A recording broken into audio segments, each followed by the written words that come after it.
اگر یہ ماہ مبارک اتنی عظمت والا نہ ہوتا تو آقا کریم صلی اللہ علیہ وسلم کبھی یہ ارشاد نہ فرماتے کہ اگر تمہیں معلوم ہو جائے کہ ماہ رمضان کی برکتیں کیا ہیں تو تم تمنا کرو گے سال بھر رمضان رہے، اور بعض روایتوں میں 6 ماہ رمضان رہے۔ آئیے میں آپ کو بتاؤں کہ ماہ رمضان کا آپ کا شیڈول آپ نے کس طریقے سے کرنا ہے، کیا کرنا ہے، اور کس چیز سے کیا نہیں کرنا، اور کس چیز سے پرہیز کرنا ہے۔ سب سے پہلے میں آپ کو بتاؤں کہ انشاءاللہ العظیم ماہ رمضان المبارک کا چاند نظر آنے سے پہلے آپ اپنا پلان سیٹ کر لیں اس طریقے سے کہ آپ کو اس ماہ مبارک میں کتنی عبادت کرنی ہے، کتنی ریاضت کرنی ہے، اور کس کس طریقے سے اللہ عز و جل کو راضی کرنے کی کوشش کرنی ہے۔ تو سب سے پہلے تو آپ کو ماہ رمضان المبارک کے چاند کے نظر آنے کے بعد تراویح کی تیاری کرنی ہے، اور بالکل جوش و جذبے کے ساتھ نہیں، شعور کے ساتھ پورا قرآن سننے کے ارادے سے ماہ رمضان المبارک میں آپ تراویح کی پابندی کریں۔ تراویح کے بعد گپ شپ ملنا ملانا، اس میں ٹائم ضائع کرنے کی بجائے آپ گھر جائیں اور اس کے بعد آرام کر لیں، اور اب آپ اس ماہ مبارک میں داخل ہو چکے ہیں، اور اس عشرے میں جو رحمت والا عشرہ ہے، آپ صبح جلدی اٹھنے کا اہتمام کریں، تہجد کی نماز ادا کریں، اور اس کے بعد سحری یا سحری کے بعد تہجد، جس طریقے سے بھی ممکن ہو، اور اس کے بعد فجر کی نماز ادا کریں۔ فجر کی نماز کے اندر اس چیز کا اہتمام کریں کہ 2 سنت اور فرض کے درمیان یا تلاوت کریں، یا پھر کم از کم 70 ٹائمز آپ کوشش کریں فجر اور سنت کے درمیان سبحان اللہ و بحمدہ، سبحان اللہ العظیم و بحمدہ استغفر اللہ، 70 ٹائمز یا 100 ٹائمز اسے پڑھنے کی کوشش کریں۔ انشاءاللہ رب قدیر جل جلالہ تنگ دستی سے آپ کو محفوظ رکھے گا، اور بے شمار روزی اللہ عز و جل عطا فرمائے گا۔ فجر کی نماز ادا کریں، اور اللہ توفیق دے تو اشراق تک بیٹھیں اور ذکر و اذکار اور توبہ استغفار اور دعا کے اندر اپنا وقت گزاریں۔ ہاں، یہ ضرور میں عرض کروں گا کہ جب بھی آپ سحری کے لیے اٹھیں تو تھوڑا سا وقت استغفار کے لیے، چاہے 3 مرتبہ ہی استغفر اللہ استغفر اللہ استغفر اللہ پڑھ لیں، کہ یہ وقت دعا کی قبولیت کا، اور اللہ عز و جل کے مقبول بندے خاص طور پر اس وقت اللہ کی بارگاہ میں استغفار کیا کرتے تھے۔ اب آپ کا دن روزے کے اندر شروع ہوا، آپ اپنے اعتبار سے مصروفیات کے اندر لگے رہیں، جو بھی آپ کا کام ہے اور کاروبار ملازمت جو بھی ہے۔ پھر اس کے بعد جب آپ کو وقت ملے تو آپ کوشش کریں میرے پیارے آقا صلی اللہ علیہ وسلم کے پیارے دیوانوں اور خواتین اسلام، کہ آپ ایک دن کے اندر کم از کم 1 رکوع ترجمے کے ساتھ قرآن مقدس کی تلاوت کا اہتمام کریں۔ آپ دیکھیں انشاءاللہ العظیم آپ کو کتنا سکون ملے گا۔ اور اگر پڑھنا نہیں جانتے تو آپ قرآن سیکھنے کے لیے کوشش کریں، تاکہ قرآن مقدس اس ماہ مبارک میں پڑھنا آپ سیکھ جائیں۔ ورنہ روزانہ 1 رکوع سن لیا کریں قرآن مقدس ترجمے کے ساتھ، اور یاد رکھیں کہ ترجمہ کنز الایمان ہی سے سنیں۔ اسی کے ساتھ ساتھ آپ کوشش کریں ماہ رمضان المبارک میں کم از کم 10 روپیہ ہی صحیح غریبوں کو دیں، ضرورت مندوں کو دیں۔ انشاءاللہ العظیم آپ دیکھیں گے کہ اس کی برکتیں اللہ کتنی عطا فرماتا ہے۔ اور اگر اللہ نے بہت نوازا ہے تو ایک شیڈول بنا لیں کہ روزانہ اتنا پیسہ مجھے غریبوں کو صاف پیسوں میں سے دینا ہے۔ انشاءاللہ العظیم رسول اعظم صلی اللہ علیہ وسلم کی سنت کا ثواب اللہ عطا فرمائے گا، لیکن خود اپنے ہاتھوں سے غریبوں کو دیں، مسکینوں کو دیں، تلاش کر کے دیں، اس کا فائدہ انشاءاللہ زیادہ سے زیادہ آپ کو نصیب ہوگا۔ اسی طریقے سے میرے پیارے آقا صلی اللہ علیہ وسلم کے پیارے دیوانوں، ممکن ہو تو اس ماہ مبارک میں اپنے قریبی رشتہ داروں سے اچھا سلوک کریں، ان کو تلاش کریں، ان تک آپ جو کچھ پہنچا سکتے ہیں وہ پہنچائیں، اس لیے کہ قریبی رشتہ دار سب سے زیادہ حقدار ہیں قرآن کی روشنی میں کہ ان کی مدد کی جائے۔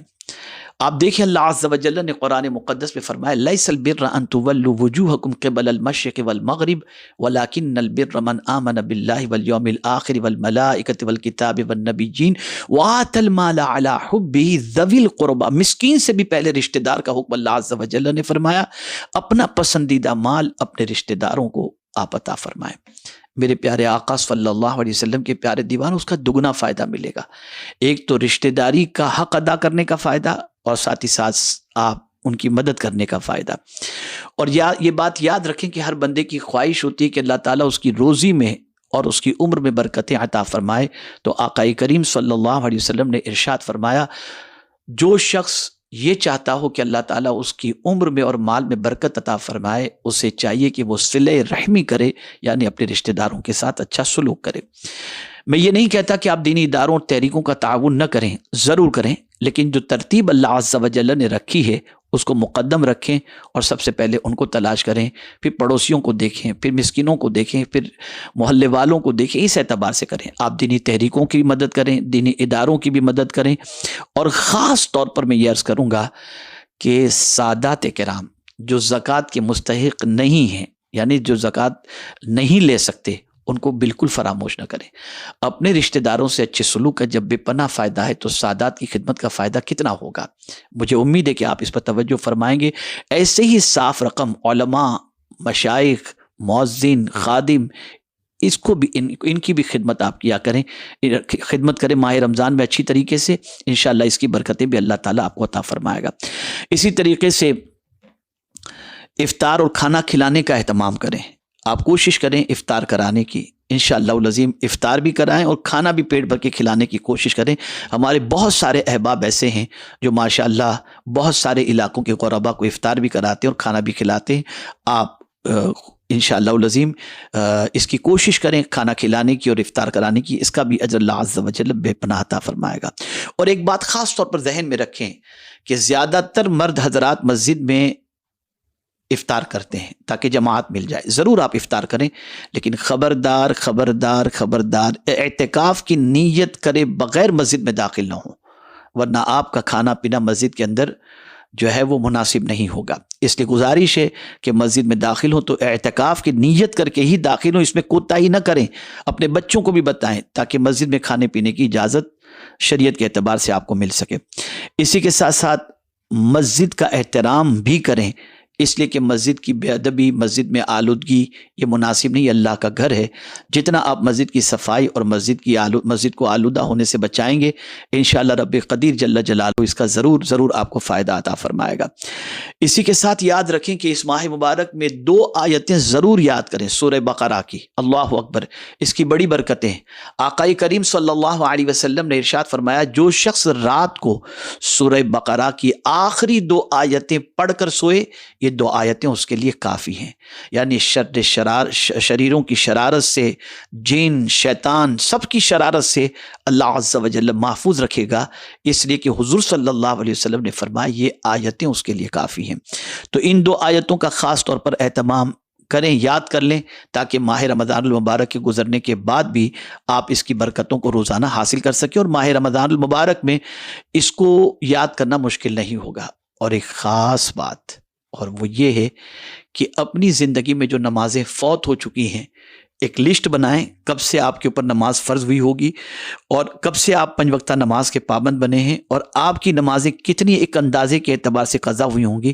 مہینے کے اعتبار سے چارٹ تیار کریں، فجر، ظہر، عصر، مغرب، عشاء، فلاں مہینہ، اور پھر ایک دن کی نماز کم از کم قضائے عمری روزانہ ادا کریں۔ اللہ توفیق دے تو زیادہ سے زیادہ، چونکہ ذوق بندگی کا مہینہ ہوتا ہے تو اس میں آپ کے سر سے قرض زیادہ سے زیادہ اتر جائے گا۔ اور اسی کے ساتھ 5 گنج قادریہ، اللہ اکبر، اتنی برکتیں ہیں اس کی، اتنی برکتیں ہیں جس کی کوئی انتہا نہیں۔